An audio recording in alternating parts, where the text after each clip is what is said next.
I went from almost no income trying to take care of 5 kids to financially free within 4 years. That's just one Bitcoin cycle. 5 kids, no income. Bills were piling up like a game of financial Jenga, ready to collapse. And that was my reality not long ago.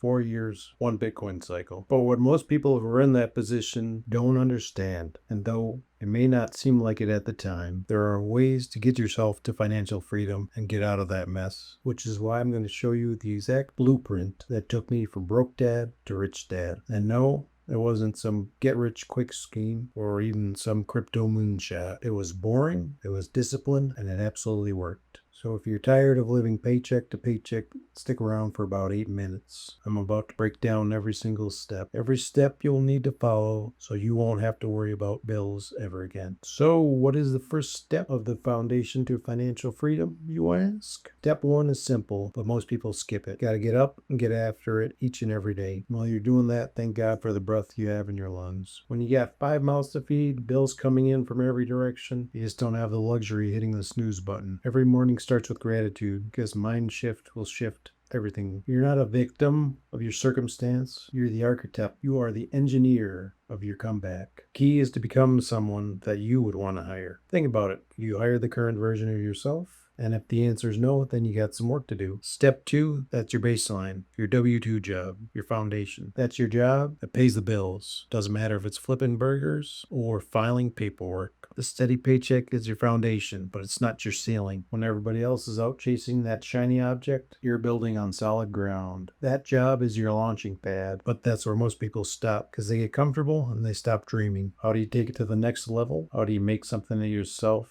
This is more than a job just to pay the bills. You need to level up as a person. This is where the magic happens. Listen to podcasts, read books, pick up certain skills that not many people know, then actually apply those skills to the real world. I became obsessed with understanding money, financial system, Bitcoin, how money works, side hustles, anything that could give you an edge. Whatever your thing is, lawn care, cutting hair, fixing cars, just become the expert in your area. Here's the non-negotiables. Be dependable, always show up on time, and just be likable. Be nice. Always do more than what's asked. When you're the guy that's always showing up early, staying late, working hard, and actually caring about the outcome, that's when you become irreplaceable. Irreplaceable people get paid more money because they are more valuable. What you want to do next is step up the side hustle. Stack your side hustles. DoorDash, Uber, Lyft, whatever it takes. Every waking hour can become income. While my pals were watching Netflix, I was out taking drunks to bars. You just have to approach it with a different mindset. In the spare minute you have, just try to improve your finances in some way. And yes, of course, I became the coupon king,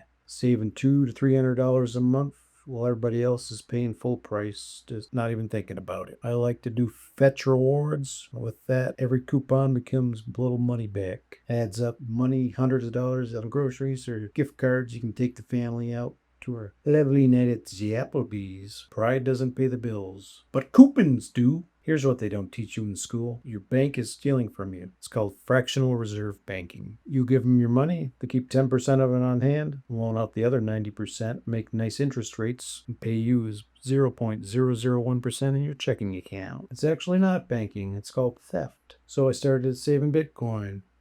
There's no leakage in that container. Banks print money because they have to. 37 trillion in debt. Their aim target of theft is 3 to 5% a year. Bitcoin is programmed scarcity. Conservative estimates about 30% year over year for at least a decade, the next decade. The old grandpa paid a nickel for your Coke. Now it's $4 at the airport. It's actually not inflation. It's monetary debasement. Bitcoin fixes this. Every dollar I could find, put it into Bitcoin. Not because I'm a tech genius. I could barely log on to the internet, even though I invented it in 97 with Al Gore. Because I understood how the financial game was really played. Another truth nobody wants to hear, you're not going to get it right every time. I made mistakes, a lot of mistakes. Got scammed out of more Bitcoin than most people ever have. Lost money trying to time the market, picked bad investments, invested too much into people who were givers, not takers. But here's what separates the winners from the hazers. Winners never quit. They keep coming back for more and more. Every mistake, that's tuition we pay in the game of life. Not a lesson, it's a lawson. You only can really fail when you give up or stop trying. Edison or Jefferson, I can't remember, said he never failed, just found 10,000 ways that didn't work. Don't be afraid to fail, be afraid of staying broke, staying in the current condition you're in. The next step is the difference between spending your time efficiently or wasting hours and hours of your week. We know there's 24 hours in a day, so plan it out ahead of time. Every hour has a name or a purpose. Here's what I learned almost too late. Take time to enjoy the blessings that God gave you. There's no point in doing all this to get financially free if you're just a burned out schlub by the end of it, a miserable person to be around. Schedule out blocks of time for your family, non-negotiable. All money really is a tool or a call option on how you can spend your time in the future. From almost no income, paying for 5 kids, to financially free. People will say, oh, you got lucky. It wasn't luck, didn't win the lottery. It was boring habits performed consistently over time, never giving up. Wake up grateful for the breath in your lungs, secure your base, become the expert, stack your side hustles, get to really understand how money works. Embrace your mistakes, plan your days out ahead of time. If a broke dad with 5 kids can go to rich dad with 5 kids, soaping you. So the question really is, are you ready to choose boring over broke? Kindly smash the subscribe button. Hit alerts if this has helped you, and I'll share it with somebody who needs to hear it. Your future self will thank you. Be blessed, everyone.